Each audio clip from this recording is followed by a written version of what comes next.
একজনের দুই বউ, কথায় বলে ঠেলাঠেলির ঘর খোদায় রক্ষা কর।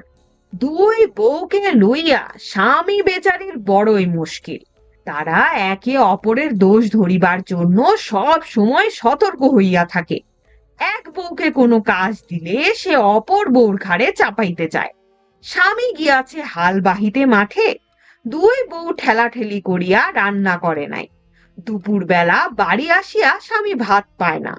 বাড়ির ধারে বেগুন খেতে পানি দেওয়ার কথা, এ বউ বলে তুমি পানি দাও, ও বউ বলে তুমি পানি দাও। মাঝখান দিয়া বেগুন খেতে পানি না দেওয়াতে একদিনের রোদেই চারাগুলি শুকাইয়া যায়। অনেক ভাবিয়া চিন্তিয়া স্বামী বউদের যার যার কাজ ভাগ করিয়া দিল, আর একদিন অন্তর এক একজনকে রান্না করিতে বলিল।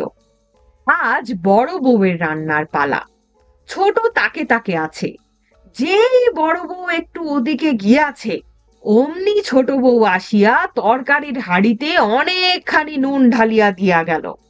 খাইবার সময় নুনের জন্য কেহই খাইতে পারিল না।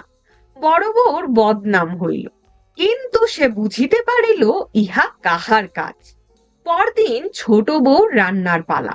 কাল বড় বউর রান্নার বদনাম হইয়াছে, আজ ছোট বউ এমন রান্না করিবে যে বাড়ির লোক খাইয়া ধন্য ধন্য করিবে। কত সুন্দর করিয়া বাটনা বাটিয়া এটা ওটা মশলা দিয়া ছোট বউ অতি পরিপাটি করিয়া রান্না করিতেছে। যেই ছোট বউ একটু ওদিকে গিয়াছে, অমনি বড় বউ আসিয়া তরকারির মধ্যে অনেকখানি মরিচের গুঁড়া ফেলিয়া দিয়া গেল। ঝালের জন্য সেদিন কেহই খাইতে পারিল না। বাড়ির সকলে ছোট বউ রান্না লইয়া ছি ছি করিতে লাগিল। এমনি আজ তরকারিতে ঝাল বেশি, কাল নুন বেশি, পরশু হলুদ বেশি।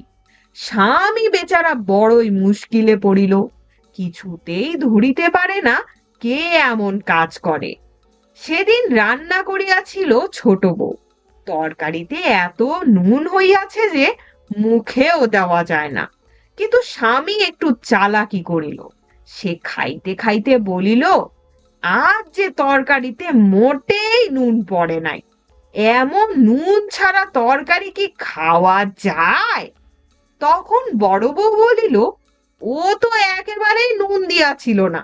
আমি আড়ালে থাকিয়া সামান্য একটু ফেলিয়া দিয়াছিলাম, তাই খাইতে পারিলে, নইলে আজ তোমার খাওয়াই হইতো না। তখন স্বামী বড় বউর চুলের মুঠি ধরিয়া মারিল এক কিল। তবে রে শয়তানি, তুই লুকাইয়া তরকারিতে নুন দিয়াছিলি। তারপর ছোট বউকেও ধমকাইয়া বলিল, আমি সমস্তই বুঝিতে পারিয়াছি। তোরা একজন অপরজনের ঘাড়ে দোষ চাপাইতে একে অপরের তরকারিতে নুন ফেলিয়া দিস, ঝাল ফেলিয়া দিস। এরপর যদি কারো রান্নায় নুন ঝাল বেশি হয়, তবে দুজনেরই চুলের মুঠি ধরিয়া এইভাবে মারিব। সেই দিন হইতে দুই বউ ভালো মতো রান্না বান্না করিতে লাগিল। শুনছিলেন পল্লী বাংলার সাহিত্যিক জসিমউদ্দিন রচিত গ্রন্থ বাঙালির হাসির গল্প হতে প্রাপ্ত একটি হাসির গল্প, ঠেলাঠেলির ঘর। পাঠে ছিলাম আমি তাফান্নুম তানজিম শিফা। গল্প ও গল্প পাঠ সম্পর্কিত যে কোনো মতামত এবং পছন্দের কোনো গল্প কবিতা উপন্যাস নাটক আমার কণ্ঠে শুনতে আগ্রহী হলে কমেন্ট করে জানান।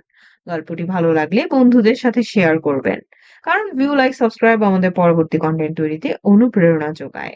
আমাদের আজকের আয়োজন এখানেই শেষ। সবাই সুস্থ থাকুন, শুনতে থাকুন গল্পযোগ।